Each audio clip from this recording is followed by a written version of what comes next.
Alright, anyway.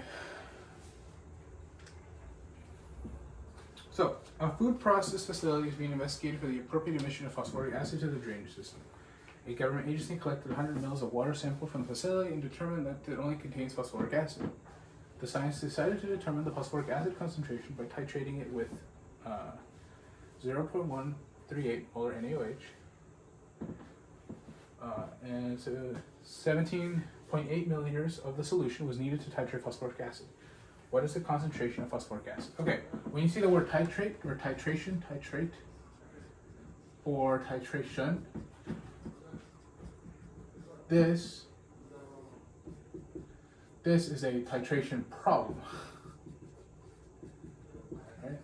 Titration problems must always include an acid plus a base, giving you water, and then you know how we talked about earlier the partner. So like the what I would call the con acid base partner. Right. These guys aren't necessarily important. They are important for the actual equation, but what we're going to do is not that important. So I'll leave that there. So what is the acid? Phosphoric acid. Right, and you need to know that this is what it looks like, because this is phosphate, right? Phosphate ends in ATE. It's ic. Phosphoric acid has to be phosphate. Phosphoric acid plus your base was NaOH. They told us that in the problem. It always gives us water, right? That's always going to give you water. Plus, now we just flip around the pair. So water comes from the H and the OH. So if we flip the pairs, we need this one to be sodium phosphate. That 3 comes from the phosphate, exactly as it comes from here. So do pay attention to the charges and make sure that you have some sort of symbols. Now we have to balance, because we can't just go on, we have to balance now. Remember what I said? Phosphates can just be treated like a group. So we draw a little line. In this one we have one phosphate, I'm going to call it one phos. This one also has one phos, which is good. Let's go for sodiums. This one has 3 sodiums, this one has 1 sodium. Not good. So 1 sodium. How do you go from 1 to 3? You multiply this by 3. Or this guy, sorry, by 3. So this now has to have 3 in front of it. Okay? Now we need to balance what we have. So on this side, we have 3 hydrogens plus 3. We have 6 total hydrogens. This side, we have 2 total hydrogens. Are you doing? Yes. 2 total hydrogens. 2. Okay.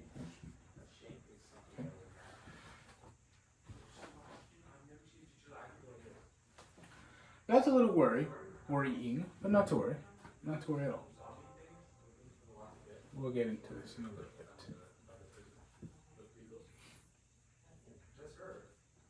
Yeah, 6, huh? 2. Okay, cool. Now, I'm not going to do anything here just because this, in my opinion, I should have done this first. This is easier. Right, so if you don't want to do this math necessarily, do this. On this side, there's 3 O's. Right, only from this guy. And now this guy, how many has O's on this side? Only 1. How do you go from here to here? Multiply this by 3. Right. So now things change. Now this has 6 hydrogens, and this guy still has 6 hydrogens. Bam. Everything is at balance. So don't, be a little flexible with it. You don't have to keep going the way I did it. Things might work out in the end. Okay, let's get a moment of that just because I'm going to erase this. That's how you balance. So now you have to, first you balance. Now you can actually do the problem. Okay, alright. So, now we gotta get going. So, we need to go, the big thing that makes a titration is that at the end of the day, the moles of acid will always equal the moles of base. That is what makes a titration. This fact right there. And so we have to go from moles of acid to moles of base. It doesn't give us anything about moles of acid, but it does give us some stuff about the base. It tells us that they use 17.8 milliliters of 0.1538 molar NaOH. Yeah, it tells that.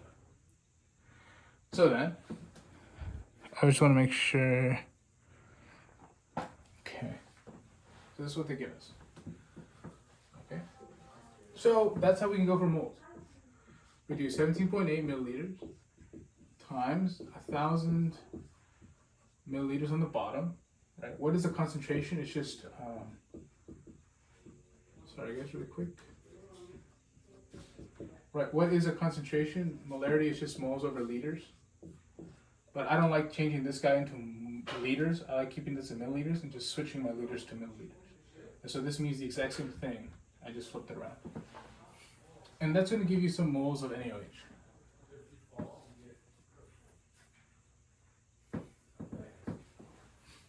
Zero 0.002737.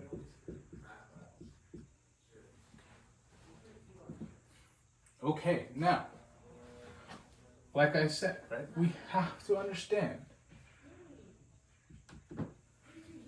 that the moles of acid equals moles of the base. So in this case, we have moles of the base, right? Mole of NaOH. But to get the moles of acid, we have to look at what we're given. So there are 3 moles of NaOH. There are 3 moles of NaOH for every 1 mole of the acid. So 3 moles of NaOH, 1 mole of the acid. Oh no, that's not something. That's not the right one. H3PO4, not sulfuric acid, right? Does that make sense? Because we have a mole ratio, and then we're left with the actual moles of the acid: 0.00091125 moles of H3PO4. Now we have moles. Okay. How do we go from moles to concentration? We need to find a liters. Lucky for us, they also give us in the problem up here that they collected 100 milliliters. So turn this milliliters into some liters. And now you can do moles over liters, which is going to give you 0.00913 molar, or moles per liter, which indeed is answer A. So titration problem, you will see one in the exam. Make sure you get this. If the moles of acid equals moles of base, this is what happened, right? This idea here, obviously these were not totally equal because you had to take into account the mole ratio, but that's what kind of constitutes, this idea here is what kind of drives this question forward. Okay? Took a lot longer than I wanted. 40 minutes, we'll just go longer. Okay. So I'll give you a few seconds to look over that. So first, make sure, right, that you have to balance an equation. Make sure you create the equation and balance the equation. And you have to know the names of acids. Then, the titration is going to begin you usually with a base. It's going to give you the moles of a base. Moles of a base equals moles of acid. But you have to take into account that the acid is concentrated 3 times because of the mole ratio, right? 1 to 3. It's going to give you moles of phosphate. You have to look for a volume to give you molarity. Make sure that volume is in liters. That's important. Make sure that's in liters. Make sure that's in liters again. And you get your answer. Next one's a much simpler problem.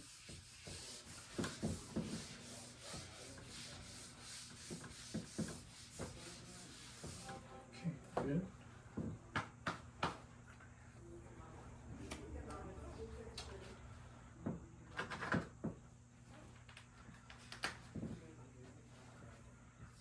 So we have calcium oxide, CO2 gas, gives us calcium carbonate.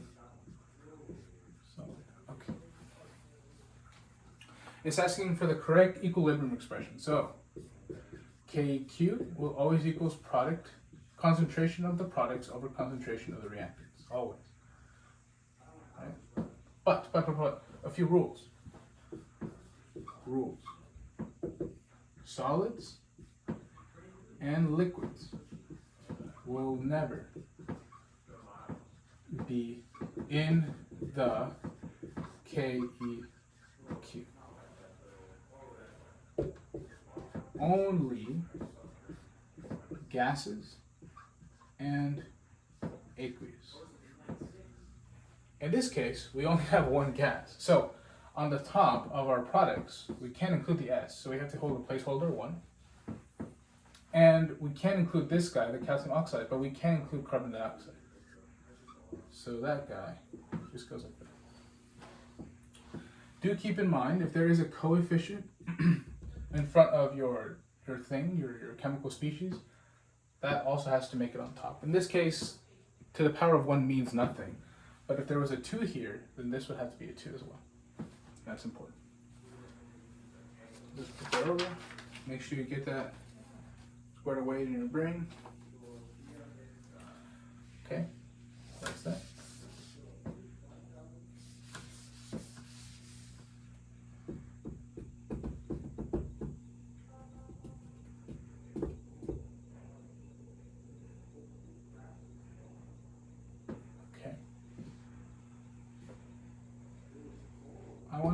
I want to keep this one going actually. Okay. This is not on your practice exam. We'll do 22. We'll probably won't do 23. But we'll do 22. Okay, so we're gonna keep this guy, right? This is Le Chatelier's. This is Le Chatelier's. This is Le Chatelier's question. So A, if I ask you, what will happen if I add CaOS? What if I add this? If I add it, you're gonna get more of this, right? And you might think, whoa, wait a second. If you get more of this, it has to make more of this to balance out. Incorrect. This is not part of the KEQ. Right? I told you guys. We just did the KEQ. Is this anywhere there? No. No effect. B. We take away carbon or calcium carbonate. No effect, because this species is not in the expression. Same thing for this guy. See, what if I add helium? No effect, because helium is not part of the KEQ. How about D? Increase the volume of reaction container.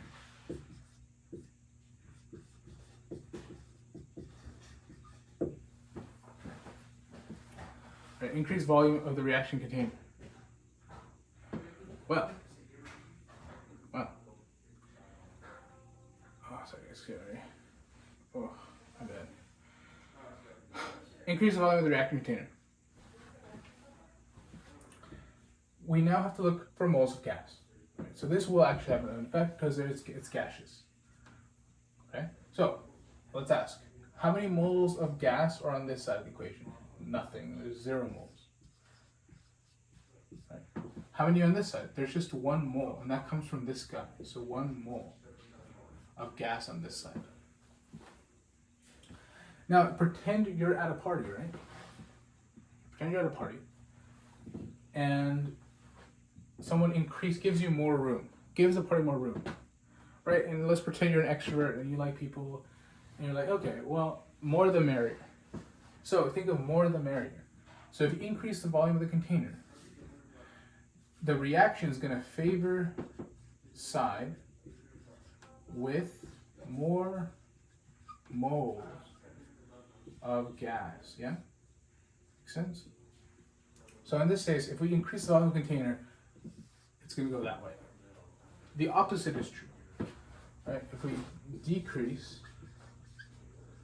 volume, the reactions now, if we decrease the volume, we don't want them any, we decrease the party space, we don't want that much people around us, right? So we're not going to get more gas. We want the side with least amount of gas. So favors side with less gas. Right? That's it. Nothing to it. That is it. Okay. Cool stuff. Cool stuff. Cool stuff. Cool stuff.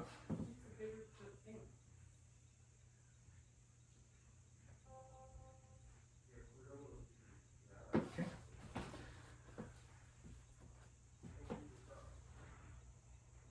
Cool. Yeah. Awesome. Okay. We will not go over questions 22 or 23.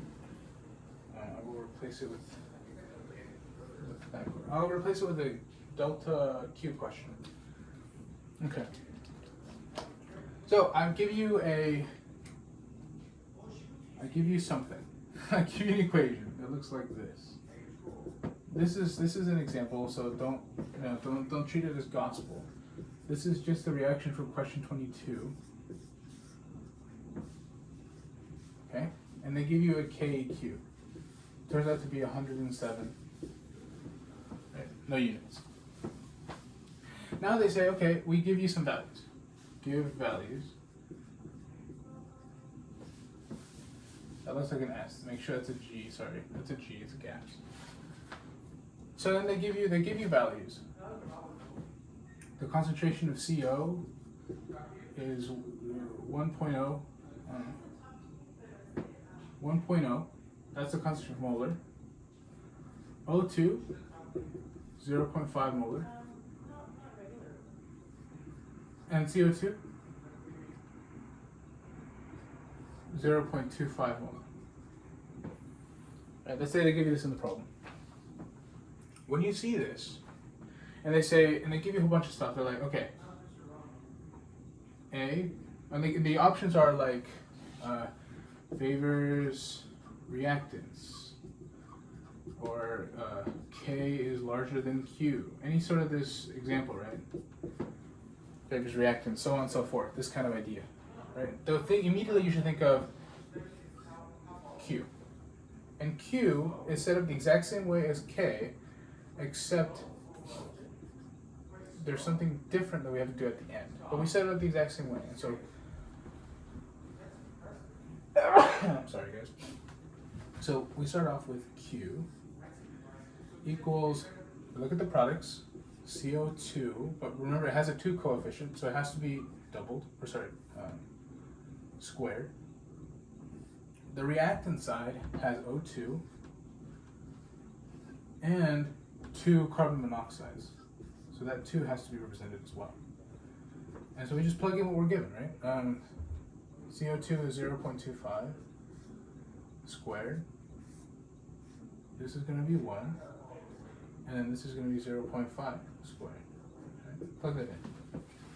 Let me calculate this really quick, guys. Okay. Where is squared? Okay. 0.5 squared. So, this number divided by that number. Okay. The numbers are funny actually. The final answer to this guy is 0.25. That's what Q equals. So now we compare K and Q. So KQ is 107. Q is 0.5. So you have to make sure. I mean, it's pretty self-evident that Q is less than KEQ. Great. What that means is, I want you to draw a number line and put KEQ directly in the middle. There's 107. When you look at the number line, this side's a smaller one, right? So put 0.5 on this end. If it was larger, you put it on this end. And then you just want to trace an arrow. How do you get to KEQ? You go to the right. What is to the right? You're going to the products. Right? That's it. And then the opposite is true. If, let's say, the Q that we found was 125, well, how do you go from 125 to 107? You go to the left. You favor the reactants now. And that's it. I'll give you a moment to look at that. And then I'll go.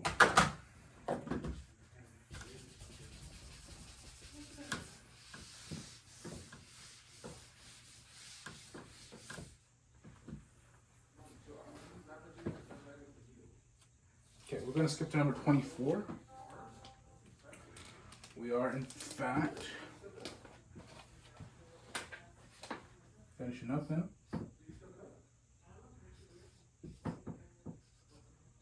You have this guy, H2O, H2PO4,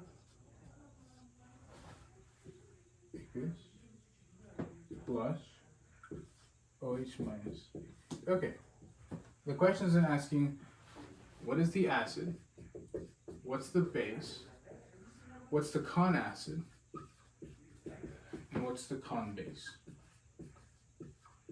Con means conjugate. Okay, so first thing, draw a line and say this is going to be called, I'm going to call this acid base side. This has nothing to do with the name yet, it's just the side. And this is the conjugate side. So this is the one that's either con acid or con bases. So you should not see, and if you're looking at the equation like this, your acid and bases are going to be here, your conjugate acids are here.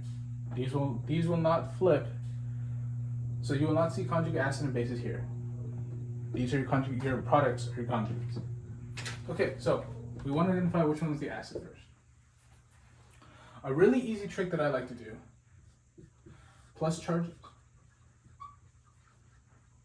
those are acidic, and minus charges, basic. Okay? Cool. So we look at acid and base first. Don't worry about this guy, look at this guy. We see this guy has a negative sign. It's a base.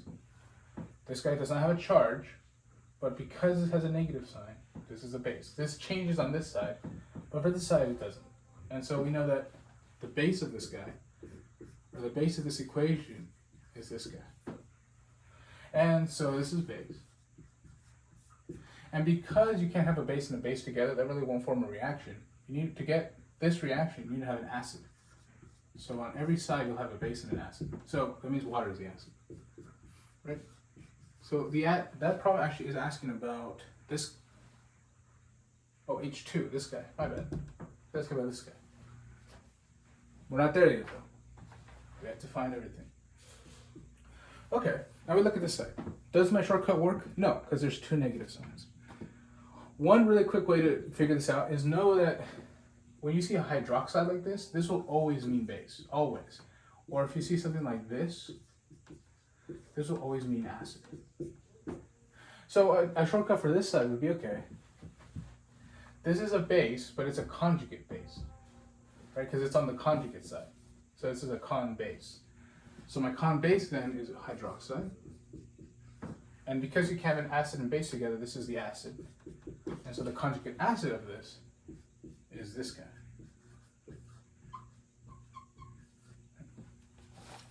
But you want to kind of look about this to the definition of an acid. I want you to see that what's happening here, what is the definition of an acid, right? It releases H+. And we see that this H goes from the water and gets abducted by this guy, the base, which accepts the proton, right? On this side, when we look at everything, right, we just do the reverse of this side. If water took this off, if water gave up its proton and gave it to here, this guy now has a proton that can be given up. So now this gives up H, and now this guy accepts the H. Okay.